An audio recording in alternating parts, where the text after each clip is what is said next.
അസ്സാം വലൈക്കും. ഞാൻ വന്നിട്ടുള്ളത് എൻ്റെ ഹൈദരാബാദ് യാത്രയുടെ 4ാമത്തെ പാർട്ടായിട്ടാണ്. അപ്പോൾ ഞങ്ങളവിടെ ചെന്നിട്ട് ഫസ്റ്റ് ഡേ പിന്നെ രാത്രിയാണ് ഞങ്ങൾ എത്തിയത്. അപ്പോൾ രാത്രി ഫുഡ് കഴിച്ച് അങ്ങനെ ഉറങ്ങി. പിന്നെ രാവിലെ എണീറ്റ് ഞങ്ങൾ നേരത്തെ തന്നെ film city, Ramoji film city ഉണ്ടല്ലോ, അത് കാണാമെന്ന് വിചാരിച്ചിട്ട് ഇറങ്ങിയതാണ്. ഞാൻ പറഞ്ഞിട്ടുണ്ടായിരുന്നു ഹൈദരാബാദ് കുറേ ദൂരം നമ്മൾ ഹൈവേയിലൂടെയൊക്കെ വന്ന് പിന്നെ ഹൈദരാബാദ് ടൗണിലേക്ക് എത്തിയപ്പോൾ വലിയ വലിയ ബിൽഡിങ്ങാണ് ഫുള്ള് കാണുന്നത്. അപ്പോൾ ഇവിടെ നമുക്കതുപോലെ തന്നെ ഒരുപാട് ബിൽഡിങ്സ് കാണാൻ പറ്റുന്നുണ്ട്. വലിയൊരു ഏരിയ മൊത്തത്തിൽ ഇതുപോലെ വലിയ ഫ്ലാറ്റുകളായിരിക്കും ഇങ്ങനെ കാണുന്നുണ്ട്. അപ്പോൾ നമ്മൾ റാമോജി ഫിലിം സിറ്റിയിലേക്കാണ് പോകുന്നത്. രാവിലെ തന്നെ ഫുഡ് കഴിച്ചിട്ടില്ല. വഴിയിൽ നിന്ന് എവിടെന്നെങ്കിലും ബ്രേക്ക്ഫാസ്റ്റ് കഴിക്കണം എന്നൊക്കെ ഉണ്ട്. അപ്പോൾ ഞാനൊന്ന് ഹൈവേ ആണല്ലോ, ഈസി ആയിട്ട് നമുക്ക് വണ്ടി ഓടിക്കാമല്ലോ. അപ്പോൾ ഞാനൊന്ന് ഡ്രൈവ് ചെയ്ത് നോക്കിയതാണ്. യാത്രയൊക്കെ പോകുമ്പോൾ എനിക്ക് പേടിയാട്ടോ. എന്താ വെച്ചാൽ നമ്മൾ വീട്ടിൽ നിന്ന് ഇറങ്ങി പുറത്ത് വേറെ വഴി എന്തെങ്കിലും സംഭവിക്കും എന്നുള്ളൊരു ഉള്ളിലൊരു പേടിയാണ്. അധികമൊന്നും ഞാൻ ഡ്രൈവ് ചെയ്യാറില്ല. പിന്നെ അവിടെ ഹൈവേ ഉള്ള വണ്ടിയൊക്കെ ഒഴിഞ്ഞ് കിടക്കും. അപ്പം ജസ്റ്റ് ഒന്ന് കയറി 1 മണിക്കൂറത്തെ ദൂരം കേട്ടോ. ഞങ്ങൾ കോളേജിൻ്റെ അവിടെ നിന്ന് റാമോജി ഫിലിം സിറ്റിക്ക് ഏകദേശം അപ്പോൾ നമ്മൾ അവിടെ എത്താനായിട്ടുണ്ട്. അപ്പോൾ ഇതിനടുത്തൂടെ കട കണ്ടപ്പോൾ നമ്മളവിടെ ഇറങ്ങി ബ്രേക്ക്ഫാസ്റ്റൊക്കെ കഴിച്ച് അതിന് ശേഷം ഇപ്പോൾ റാമോജി ഫിലിം സിറ്റിൻ്റെ ആ ഒരു ഏരിയ എത്തിയിട്ടുണ്ട്. ടിക്കറ്റ് എടുക്കാൻ വേണ്ടിയിട്ട് നമുക്ക് കുറേ ദൂരം യാത്ര ചെയ്യണം കേട്ടോ. ഒരു 10 മിനിറ്റോളം അങ്ങോട്ട് ഉള്ളോട്ട് പോയിട്ടാണ് ടിക്കറ്റ് കൗണ്ടറിൻ്റെ അവിടേക്ക് എത്തുക. അങ്ങോട്ട് പോകുന്ന വഴിയാണ് ഈ കാണുന്നത്.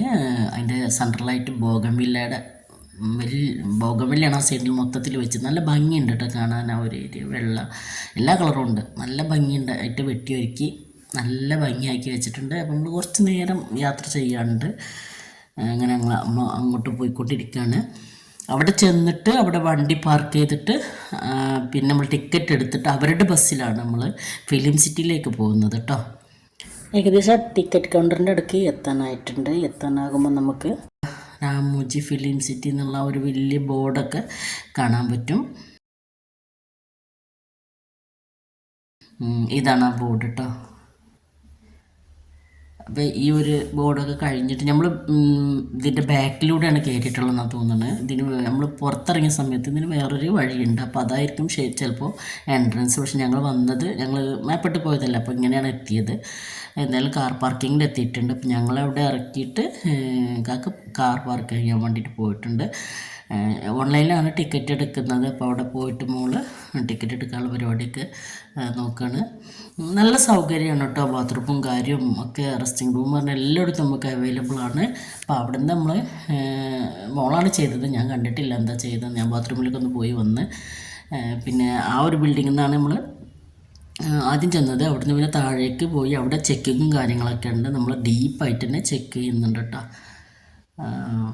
ബാഗും കാര്യങ്ങളൊക്കെ ഞങ്ങൾ അധികമൊന്നും കരുതാത്തതുകൊണ്ട് ഞങ്ങൾക്ക് അത്ര പ്രോബ്ലം ഒന്നും കിട്ടില്ല. പക്ഷെ എല്ലാവരും നന്നായിട്ട് ചെക്ക് ചെയ്തിട്ടാണ് ഇവിടുന്ന് വിടുന്നത്. ഇവിടുന്ന് പിന്നെ നമ്മൾ അവരുടെ ഒരു ബസ്സുണ്ട്, അതിൽ കയറിയിട്ടാണ് പോകുന്നത് കേട്ടോ. ഞങ്ങൾ വന്ന വഴിയിലൂടെ തന്നെയാണ് പിന്നെ അങ്ങോട്ട് പോയിക്കൊണ്ടിരിക്കുന്നത്. ഞങ്ങൾ വന്നത് ഇതിൻ്റെ ബാക്കിലൂടെയാണെന്നാണ് തോന്നുന്നത്. നമ്മൾ ഗൂഗിൾ മാപ്പിൽ അടിച്ചു കൊടുത്ത് അങ്ങനെ പോകുന്നതാണ്.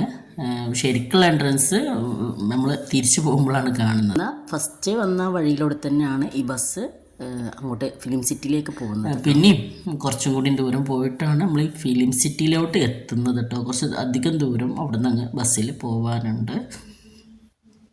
എത്ര ടൈം എടുത്തതെന്ന് ഇപ്പം എനിക്ക് ഓർമ്മയില്ല. അപ്പം നമ്മൾ പോയി വന്നിട്ട് കുറച്ച് ദിവസമായല്ലോ. എന്തായാലും ഞാൻ അവിടുത്തെ വീഡിയോസ് ഒക്കെ മാക്സിമം ഇൻക്ലൂഡ് ചെയ്യാൻ നോക്കിയിട്ടുണ്ട്. ഇത് അത്യാവശ്യം കാണാനുണ്ട് കേട്ടോ. ഒരു ദിവസം പോയി കണ്ടാൽ ഞങ്ങളെന്തിനും മുഴുവൻ കണ്ടില്ല എന്ന് എനിക്ക് തോന്നുന്നത്. കാരണം ഒരു ദിവസം നമ്മളോട് സ്പെൻഡ് ചെയ്തിട്ടുണ്ട്. അതായത് രാവിലെ നേരത്തെ പോയിട്ട് ഒരു 10 മണിയാകുമ്പോൾ എന്തായാലും അവിടെ എത്തിയിട്ടുണ്ട്. എന്നിട്ടും ഞങ്ങൾ കണ്ട് കഴിഞ്ഞിട്ടുണ്ടാവില്ല വൈകുന്നേരം തിരിച്ച് പോരുമ്പോൾ. പിന്നെ ഞങ്ങൾക്ക് ഏകദേശം 1 മണിക്കൂർ 1.5 മണിക്കൂറോളം ടൗണിലേക്ക് യാത്ര ഉണ്ട്. അങ്ങനെയൊക്കെ ആയിട്ട് ഞങ്ങൾ പിന്നെ അവിടെ നിന്ന് 6 മണിയാകുമ്പോൾ മടങ്ങിയിട്ടുണ്ട്. ഈ ബസ് എല്ലാ ബസ്സുകാരും ഒക്കെ തന്നെ ഈ ഒരു ഏരിയയിൽ കൊണ്ടിട്ടാണ് ആൾക്കാരെ ഡ്രോപ്പ് ചെയ്യുന്നത്, ഇറക്കണത് കേട്ടോ. കുറേ ബസ്സുണ്ട് കേട്ടോ അവിടെ നിന്ന് ഇങ്ങോട്ടും. അതുപോലെ തന്നെ ഇതിൻ്റെ ഉള്ളിൽ സഞ്ചരിക്കാനും ബസ്സിൽ തന്നെയാണ് കൊണ്ടുപോകുന്നുണ്ട്. അവിടേക്ക് ചെന്നാൽ പിന്നെ നമുക്ക് വേറെ ടിക്കറ്റ് എടുക്കൊന്നും വേണ്ട. എല്ലാത്തിനും നമ്മൾ ഇവിടെ നിന്ന് എടുത്ത ടിക്കറ്റുമ്പോൾ തന്നെ നമുക്ക് കയറാൻ പറ്റും കേട്ടോ. അപ്പോൾ ടിക്കറ്റിന് അത്യാവശ്യം വില ഉണ്ട്. 1500 രൂപയാണ് ഒരാൾക്ക് വരുന്നത്. 1500 ആണെന്ന് തന്നെ ഓർമ്മ കേട്ടോ. 1500 അല്ലെങ്കിൽ അതിന് മേലെ അങ്ങനെ കണ്ടു. നമ്മൾ ഫസ്റ്റ് വന്ന ഒരു ഭാഗം തൊട്ട് ഫിലിം സിറ്റി എന്നുള്ള ഒരു റോഡ് സ്റ്റാർട്ട് ചെയ്യണ അത് മുതൽ ഭയങ്കര നീറ്റായിട്ടാണ് ഇവരിവിടെ വെച്ചിട്ടുള്ളത് കേട്ടോ. ഭയങ്കര വൃത്തി എന്ന് പറഞ്ഞാൽ ഭയങ്കര വൃത്തിയായിട്ട് നല്ല നീറ്റായിട്ടാണ് കൊണ്ടെടുക്കുന്നത്. ഫസ്റ്റ് ഫോൺ ഒരു വെള്ളച്ചാട്ടം കാണാണ്. ഇപ്പോൾ ഇതിനെ റൗണ്ട് ചുറ്റിയിട്ട് ഒരുപാട് ബസ് സർവീസ് ആയിട്ട് ഉള്ളിലുള്ളതും പോകുന്നുണ്ട്. പിന്നെ നമ്മളെ ഓരോരുത്തരായിട്ട് ഇങ്ങനെ അതായത് ഒരു ബസ്സിൽ കൊള്ളുന്ന അത്രയും ആൾക്കാരെ കയറ്റിയിട്ട് ഇങ്ങനെ പോരുകയാണ്. അങ്ങനെ നല്ല തിരക്കുണ്ടായിരുന്നു, ഒരുപാട് ആൾക്കാരുണ്ട് അവിടെ. ഇപ്പം ഇത്ര വലിയ ടിക്കറ്റിന് ഇത്രയും റേറ്റ് ആണെങ്കിലും പക്ഷെ നമുക്ക് നഷ്ടമാവില്ല. ഒരു ദിവസം മുഴുവൻ കാണുള്ളത് അവിടെ ഉണ്ടല്ലോ, അതുകൊണ്ട് അത്യാവശ്യം പിന്നെ കാണാനുണ്ട് കേട്ടോ. ഇതൊക്കെ ബസ്സിലിരുന്ന് തന്നെ ഞാൻ ഷൂട്ട് ചെയ്തതാണ്. ഇപ്പോഴും നമ്മൾ ബസ് ഇറങ്ങിയിട്ടില്ല. ഞാൻ എൻ്റെ ഹൈദരാബാദ് യാത്രയുടെ തുടക്കം മുതൽ വീഡിയോസ് എടുത്തിട്ടുണ്ട്. അത് ഞാൻ എൻ്റെ ചാനലിൽ അപ്ലോഡ് ചെയ്തിട്ടുണ്ട്. എനിക്ക് കുറഞ്ഞ വ്യൂസേ ഉണ്ടായിട്ടുള്ളൂ കേട്ടോ. അപ്പോൾ ഈ വീഡിയോ കാണുന്നവർ ആ ഒരു വീഡിയോയും കൂടിയും കണ്ടിട്ടുണ്ടെങ്കിൽ നിങ്ങൾക്ക് മുഴുവനായിട്ടൊരു വ്യൂ കിട്ടും. അപ്പോൾ ചാനൽ എല്ലാവർക്കും ഇഷ്ടമാവുകയാണെന്നുണ്ടെങ്കിൽ മൊത്തം വീഡിയോസും കാണാൻ ശ്രമിക്കുന്നത്. 4ാമത്തെ പാർട്ടാണ്. അപ്പോൾ അതിൻ്റെ 3 പാർട്സും വേറെ ചെയ്തിട്ടുണ്ട്. അപ്പോൾ അതൊക്കെ എല്ലാവരും കാണുക. അപ്പോൾ നമ്മൾ ആ ഒരു എൻട്രൻസിലേക്ക് കയറുകയാണ്. അപ്പോൾ ഇന്നത്തെ വീഡിയോയിൽ ഞാൻ ഇത്രേ ഉൾപ്പെടുത്തിയിട്ടുള്ളൂ. അധികം പിന്നെ ലെങ്തി ആയാലും ആരും കാണാൻ താല്പര്യപ്പെടില്ല. അപ്പോൾ ഞാൻ മറ്റൊരു വീഡിയോ ആയിട്ട് വീണ്ടും വരാമെന്ന് കരുതിയിട്ട് ഇപ്പോൾ ഈ എൻട്രൻസിൽ കയറുന്നത് മാത്രമാണ് ഞാനിതിൽ ഇൻക്ലൂഡ് ചെയ്തിട്ടുള്ളത്. അടുത്തതായിട്ട് നമ്മളിതിലൊരു ഷോ കാണുന്നതാണ്. ഈ യാത്രയുടെ ബാക്കി ഭാഗങ്ങളുമായിട്ട് ഞാൻ വീണ്ടും വരുന്നതാണ്. അപ്പോൾ എല്ലാ വീഡിയോസും എല്ലാവരും കാണുക.